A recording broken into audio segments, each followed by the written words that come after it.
Le 6 juin 1944, en Normandie, les Américains ont débarqué à l'ouest de Bayeux pour s'emparer du Cotentin. Les Anglo-Canadiens, eux, ont posé le pied entre Bayeux et l'Orne afin de s'emparer de la route nationale 13, de l'aérodrome de Carpiquet et surtout de la ville de Caen. Mais si ce dernier objectif devait être pris au soir du jour J, il ne le sera qu'un mois et demi plus tard. Voici la bataille de Normandie à travers les lettres de soldats du Commonwealth.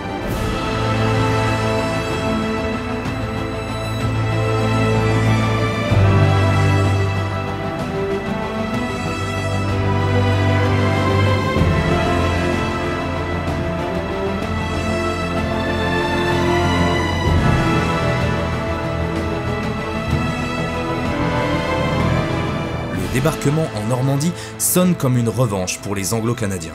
Les Britanniques font leur grand retour en France depuis leur évacuation in extremis en 1940 et les Canadiens viennent venger leurs lourdes pertes lors du raid de Dieppe en 1942. James McPherson des Cameron Highlanders of Ottawa de la 3e division d'infanterie canadienne a débarqué sur Juno Beach. Il écrit : Le lent convoi de véhicules s'arrêta dans un petit village français, juste après la plage, et j'aperçus un très vieil homme fouillant les ruines de ce qui fut une charmante petite maison. Une Française et sa petite-fille fixaient, le regard stupéfait et triste, ce qui restait de leur foyer. La petite poussait des cris de terreur. Soudain, elle arrêta de pleurer et courut en riant, pointant du doigt une belle rose solitaire qui avait réussi à échapper à la destruction et pendait à un morceau de clôture. Les derniers restes d'un magnifique jardin. Puis, les canons tonnèrent, un sifflement retentit et la colonne reprit sa route. De ces premières heures de l'invasion, nous avions un avant-goût de ce qui allait suivre.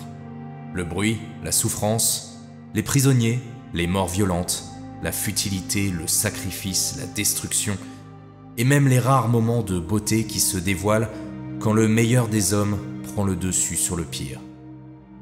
Et la somme de tout ça, c'est la guerre. Bayeux devient la première grande ville libérée de Normandie le 7 juin. Elle y accueille un important dépôt de remplaçants débarqués de Gold Beach. Le soldat anglais Frederick Gibbons, débarqué fin juin pour reconstituer les rangs de la 2e armée britannique, écrit à son arrivée depuis la charmante cité médiévale. « Je suis en bonne santé, et même si je n'ai pas un moral d'acier, je suis loin d'être abattu. Il ne sert à rien d'être autre chose que de bonne humeur, car il faut bien faire le boulot, et même si cela ne nous semble pas très juste que nous, qui venons de rentrer du Moyen-Orient, soyons parmi les premiers à être envoyés ici, on ne peut rien y faire, et nous devons donc nous en accommoder au mieux. Je ne suis pas certain que nous puissions nous promener suffisamment pour utiliser le peu de français que nous connaissons, mais plus tard cela pourrait s'avérer utile. Les enfants semblent tous très réticents à l'idée de dire quoi que ce soit sur les Allemands, et d'après ce que j'ai pu entendre, les rumeurs sont assez vraies à propos de ces femmes snipers françaises. J'ai du mal à suivre la logique qui les rend anti-anglais. Dans certains cas, la femme avait épousé un soldat ennemi, alors je suppose que lorsque son mari est tué, elle est très remontée contre nous. La nuit dernière a été assez bruyante, mais il me semble que mon sommeil a été peu perturbé. Je suppose que l'on peut s'habituer à presque tout, mais je me demande comment les artilleurs peuvent dormir alors que les tirs de barrage ne cessent de retentir toute la journée et une bonne partie de la nuit. Mais là encore, je pense qu'il s'agit simplement d'une question d'habitude. Je ne peux m'empêcher de penser que la première phase de ce débarquement touche à sa fin et que nous pouvons nous attendre à une reprise des hostilités dans peu de temps, et j'ai bien peur qu'elle soit assez importante. Un officier du corps médical a fait savoir ce matin que les pertes avaient été moins importantes que prévu, ce qui est une bonne nouvelle si ça s'avère vrai. En réalité, depuis l'opération Perch, qui a mené le 30e corps britannique de Bayeux à Tilly-sur-Seulles puis Villers-Bocage, les Anglais font face entre autres à une division blindée allemande déterminée à se battre pour chaque mètre de terrain, la Panzerlehr. Pendant ce temps, dans les environs de Caen, l'avance est plus difficile encore. Située à seulement 14 km de la plage britannique de Sword Beach, la ville devait tomber dès le soir du 6 juin. Malheureusement, la 3e division d'infanterie britannique fut stoppée net dans sa banlieue nord par les défenseurs allemands. Et la situation devint carrément critique. car la 21e division Panzer et la 12e Panzer SS Hitlerjugend se sont vues renforcées par la 2e division Panzer et les 1re et 2e divisions de la Waffen-SS dépêchées en renfort. Le major George Ross, dans le 2e bataillon du Warwickshire Regiment, raconte dans une lettre à sa mère comment son bataillon s'est heurté à un véritable mur de feu dans la forêt de Lébizet, juste au nord de Caen. Tous les commandants de compagnie ont été appelés et j'ai reçu mes ordres pour une attaque sur une colline non loin de là. Notre premier assaut est une perspective déroutante de si bon matin. Ma compagnie a mené l'assaut à 9h45, a atteint l'objectif, mais n'a pas pu aller plus loin comme l'ennemi défendait avec détermination la forêt depuis l'intérieur de celle-ci. Il y avait des snipers dans les arbres et des mitrailleuses au loin. Plus tard dans la journée, des chars ennemis sont apparus et à cause de la nature du terrain, les autres n'ont pas pu monter nous aider. On s'est battu toute la journée jusqu'à 22h, puis on nous a ordonné de battre en retraite, ma compagnie étant l'une des 2 dernières du bataillon à quitter la colline. C'est une décision que je ne comprendrai jamais. Et pourquoi le Boche n'a pas tiré parti de son avantage temporaire, je ne sais pas, mais j'ai retiré ma compagnie, toujours une opération risquée, sans la moindre perte. Je fais bien entendu référence à la retraite, pas au combat qui a précédé. Je n'ai pas le droit de te dire combien nous avons perdu d'hommes, mais globalement, on a été plutôt chanceux pour une telle journée. Dans cette petite parcelle de terrain boisé, les pertes sont tout de même de 10 officiers et 144 soldats pour le bataillon du Major Ross. Le général anglais Bernard Montgomery, à la tête du 21e groupe d'armée, réalise alors qu'un assaut frontal sur Caen est impossible.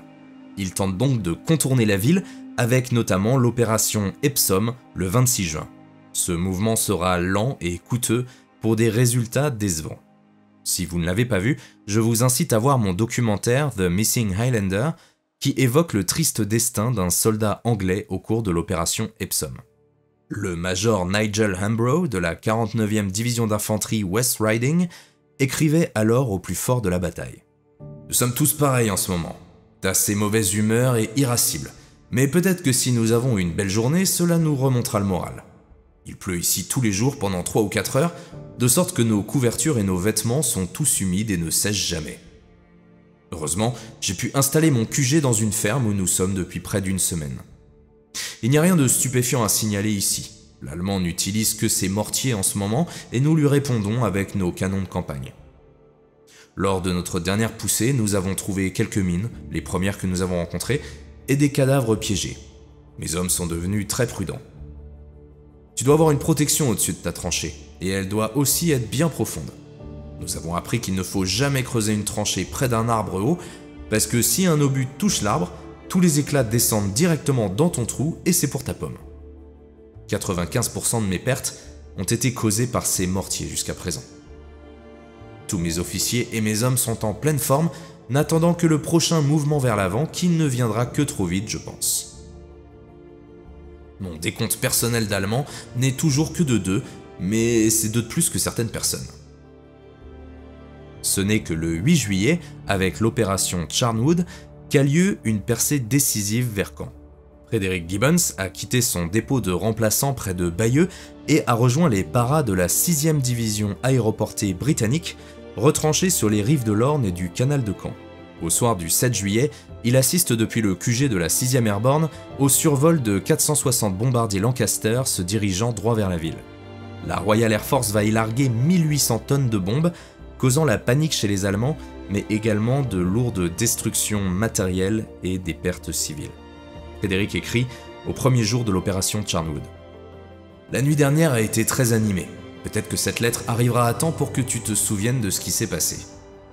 Nous avons vu les bombardiers arriver en masse, larguer leurs charges et revenir avec une régularité stupéfiante. Il y en a eu 1 ou 2 en difficulté, mais nous n'en avons vu qu'un seul s'écraser en flammes. Une fois ce spectacle terminé, nous avons eu droit au vacarme le plus inimaginable des canons, mais mon trou dans le sol est suffisamment profond pour offrir une sécurité rassurante et j'ai très bien dormi. L'avenir dira si j'aurai encore la même chance ce soir. Les Allemands, sous la violence du bombardement, n'ont d'autre choix que de se replier au sud de l'Orne, abandonnant le nord de la ville aux 1er et 8e corps britanniques. Le 9 juillet, Ces derniers pénètrent enfin dans les rues cannaises et les Canadiens s'emparent de l'aérodrome de Carpiquet au cours de l'opération Windsor. Les troupes canadiennes sont déjà épuisées par les durs combats dans les environs face à des SS fanatiques qui n'hésitent pas à exécuter froidement leurs prisonniers.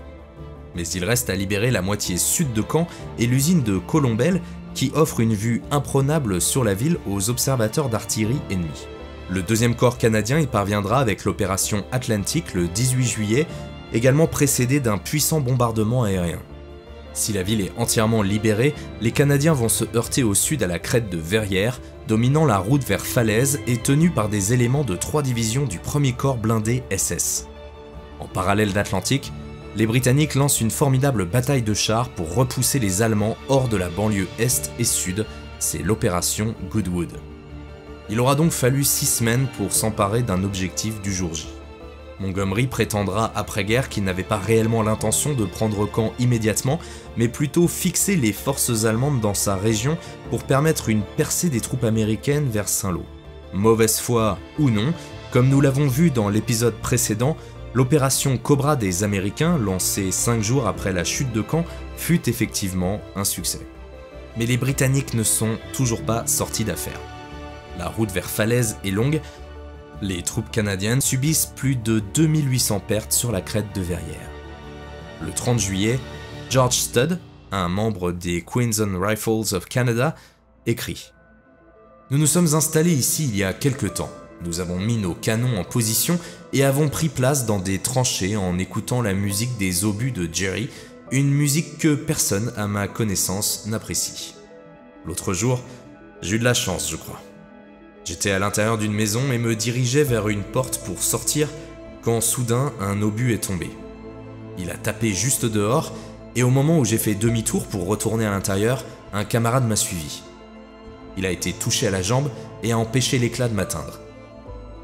C'est curieux comme les choses se produisent. Il arrive que sur 2 hommes allongés côte à côte, quand un obus éclate au bord de leur tranchée, l'un d'eux soit touché et l'autre non.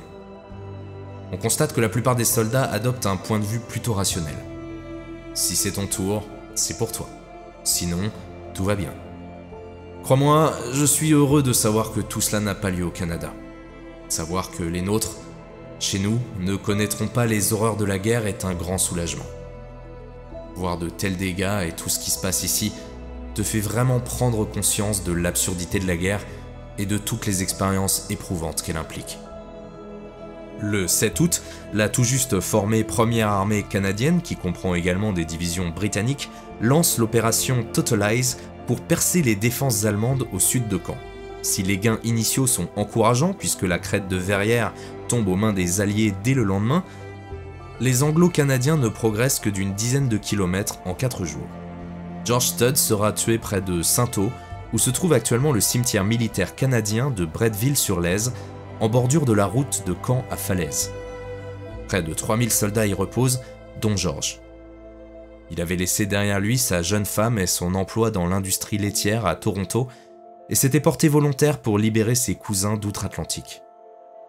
Déjà traumatisé par les combats, il est grièvement blessé le 13 août et décède dans la journée. Le lendemain, les Anglo-Canadiens lancent une ultime opération depuis les hauteurs au nord de Falaise pour s'emparer de la ville et des communes de Train et Chambois. C'est l'opération Tractable qui durera 1 semaine. Avec Totalize, elle aura coûté à la première armée canadienne la perte de plus de 5500 hommes. Mais les Anglo-Canadiens, aux côtés de la première division blindée polonaise, vont faire leur jonction le 21 août avec la 3e armée américaine du général Patton qui remonte de Mayenne. Ils vont ainsi enfermer dans la poche de Falaise les restes de la 7e armée allemande. Si de nombreux Allemands parviennent à s'échapper vers la Seine, 50 000 y seront faits prisonniers. 10 000 périront dans ce qui restera dans l'histoire sous le nom de couloir de la mort. Vestige impressionnant témoignant de la violence des combats qui s'y déroulent, ce morceau de gouttière déchiré par les éclats fut trouvé à Saint-Lambert-sur-Dive, entre Train et Chambois. La réduction de la poche se fera de toutes parts. Le jeune anglais Raymond Edwards, dans un blindé du 4th Dragon Guards, alors rattaché à la 50e division britannique, progresse depuis Condé-sur-Noireau à une vingtaine de kilomètres à l'ouest de Falaise. il écrivait à la mi-août. Il fait très chaud ici, mais pour nous ça ne signifie que des nuages de poussière sur les routes et une grosse fatigue pour les fantassins et nos équipages. L'infanterie est super et elle aime nous voir avec elle, tout comme nous aimons voir tous ces soldats avancer avec nos chars. Pour l'instant, les nouvelles sont bonnes, et si on ne passe pas tout notre temps à nettoyer les environs, on devrait avancer franchement quand les Jerrys céderont. On ne s'attend pas à ce que ça se fasse bientôt, comme le disent les journaux, ils se battent jusqu'au dernier et ils sont très féroces. On en a encore un tas à anéantir. Il nous tarde que la poche se referme, mais les gars font des miracles. Sa fermeture marque officiellement la fin de la bataille de Normandie. Même si en réalité, il reste à nettoyer les ports de la côte, une tâche qui reviendra aux Anglo-Canadiens. Ces derniers libéreront le nord de la France, puis la Belgique, avant d'entrer aux Pays-Bas. Raymond Edwards trouvera la mort près d'Arnhem au cours de l'opération Market Garden à la mi-septembre. Vous pourrez lire son histoire dans mon premier ouvrage Till Victory, Lettres de soldats alliés. Les Américains, eux, progressent vers les frontières du Reich et assistent les troupes françaises dans la capture d'un objectif hautement symbolique, la capitale française. C'est ce que nous verrons ensemble le 25 août dans un dernier épisode spécial 80e anniversaire de la bataille de Normandie dédié à la libération de Paris. Alors abonnez-vous à la chaîne sur votre plateforme favorite pour ne pas le manquer, et je vous dis à bientôt pour un prochain Correspondance de guerre.